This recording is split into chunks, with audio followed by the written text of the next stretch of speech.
Capitalism, socialism, and communism promise very different answers to one question. Who should control the economy? But when societies tried them, what actually happened? Before comparing countries, we need a fair question. Capitalism, socialism, and communism are not simply three sizes of government. They mainly disagree about who controls productive property: factories, farms, platforms, banks, and businesses. Under capitalism, most are privately owned, and markets coordinate production. Under socialism, major productive assets are socially or democratically controlled, though models disagree about whether that means workers, communities, or the state.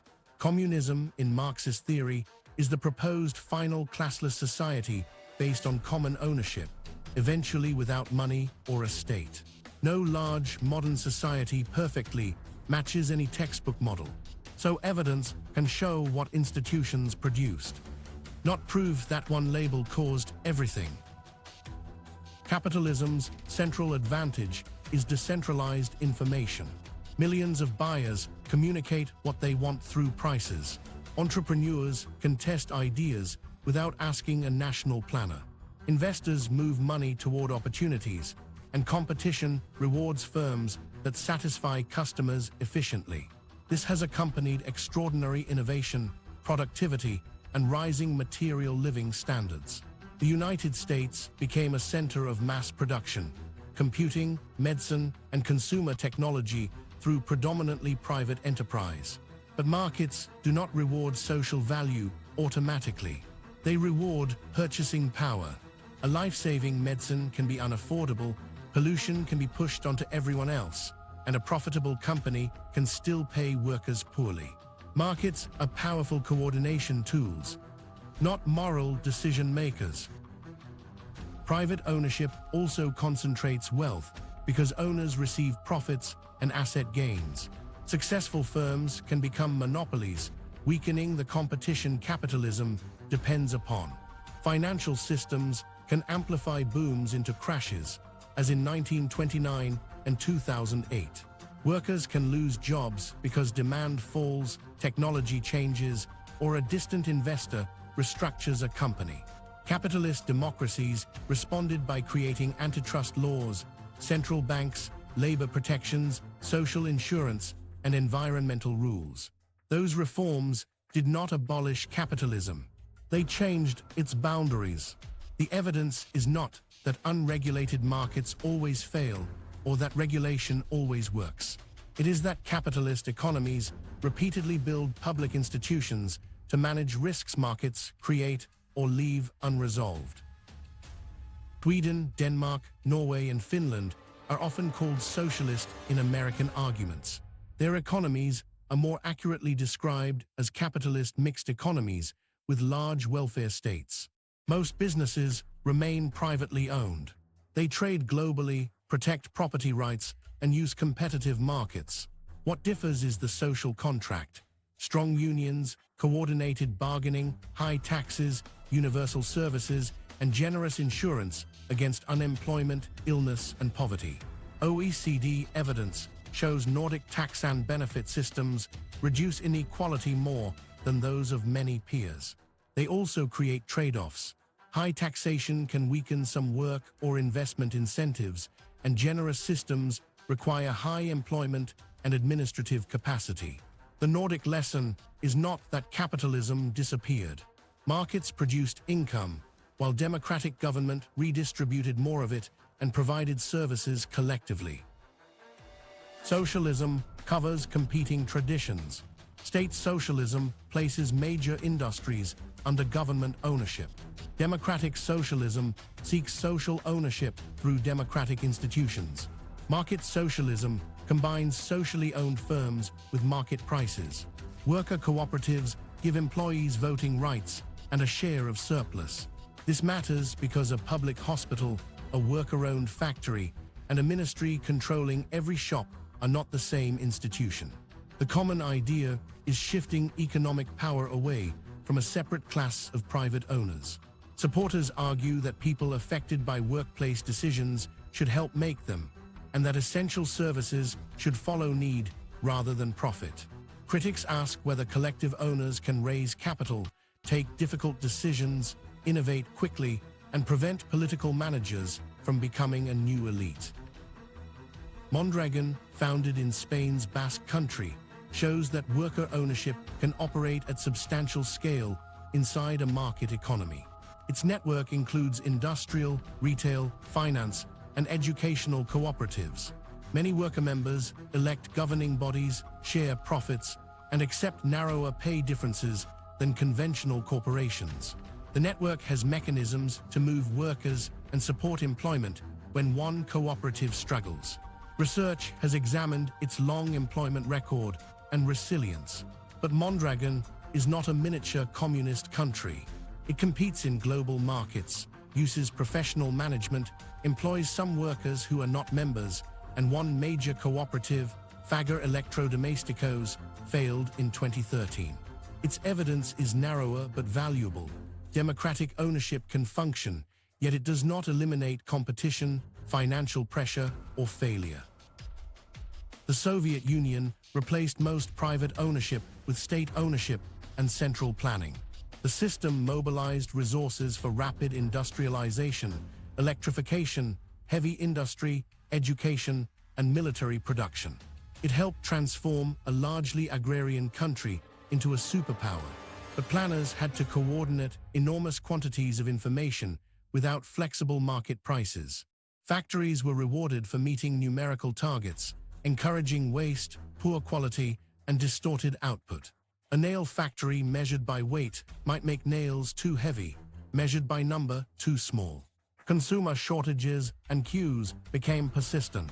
Political repression was not an automatic mathematical consequence of planning, but concentrated economic and political power made accountability dangerously weak. By its later decades, productivity slowed and the system struggled to adapt. China under Mao offers an even harsher warning about coercive planning. During the Great Leap Forward, beginning in 1958, communes, forced procurement, unrealistic production claims, and disastrous policy decisions collided with political fear.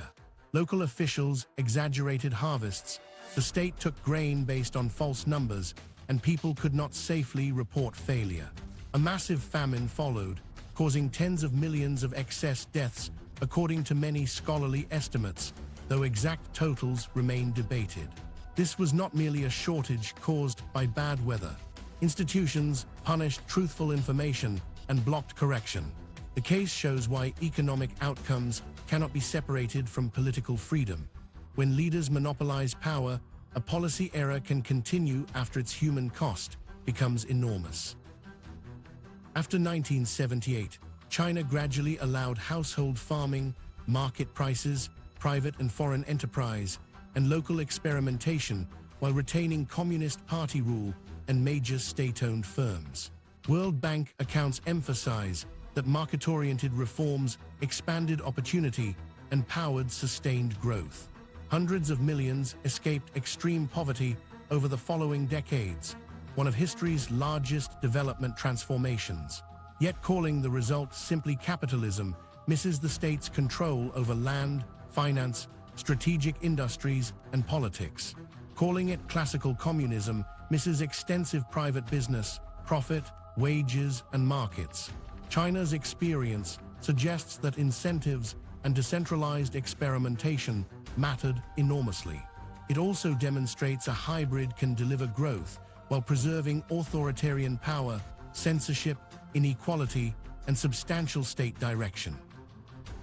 In Marxist theory, full communism means common ownership, no economic classes, and eventually no coercive state. No country has reached that condition. The Soviet Union, Maoist China, Cuba, and others were states ruled by communist parties that described socialism as a transition toward communism. Their defenders therefore say historical failures were failures of authoritarian state socialism, not communism's theoretical endpoint. Critics respond that attempts to eliminate private ownership repeatedly concentrated power in the state and party. Evidence cannot test a society that never existed. It can test the transition strategies people actually used. Those strategies sometimes expanded literacy, health provision, or industrial capacity, but repeatedly restricted political liberty and produced serious information and incentive problems. A verdict depends on what counts as success. Gross domestic product measures output, not whether income is shared fairly. Low inequality may coexist with low average income. Universal healthcare may improve security while requiring taxes and rationing choices. Rapid growth may damage the environment. Full employment can hide unproductive work. Consumer abundance can coexist with homelessness. Political freedom deserves its own measure because economic statistics can look stable while dissent is suppressed. Comparisons must also account for starting income, war, geography, institutions, trade, natural resources, and historical timing. The honest question is not which label always wins. It is which ownership rules, incentives, protections, and democratic checks produce the outcomes a society values. The broad historical pattern is that decentralized markets are extremely effective at processing information and encouraging adaptation, but they generate inequality, instability, monopoly, and unmet public needs without rules. Public provision can guarantee essentials and spread risk, but centralized control can become rigid, politicized, and unaccountable.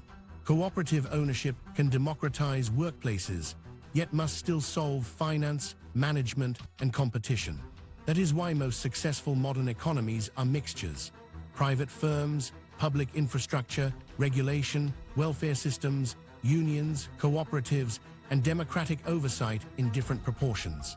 Capitalism, socialism, and communism are useful maps. They are not complete countries.